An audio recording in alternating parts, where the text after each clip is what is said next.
Hello, Hello. this is me again. We are here. हामी चाहिँ finally आज घुम्न आएको छौँ।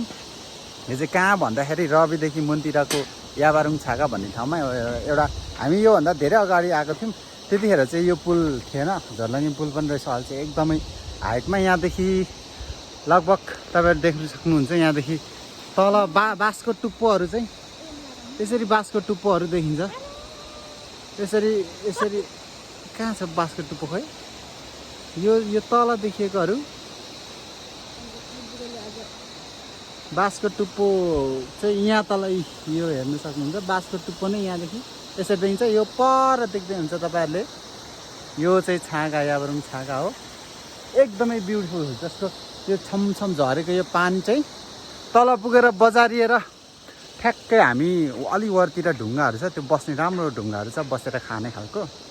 त्यो ढुङ्गाहरूमा ट्याक्कै आएर बज्रिँदो रहेछ। पानी बज्रिएर चाहिँ त्यसको सिताहरू, चिसो सिताहरूले ठक्क हावासँग आएर मन्द मन्द हावासँग कस्तो दामी हामीलाई रिफ्रेस गराउँछ। सो रिफ्रेस हुनको लागि चाहिँ one of the best choose. तपाईँ यो एरियाको हुनुहुन्छ भने यो पनि तपाईँहरूको लागि उचित रहनेछ। Thank you.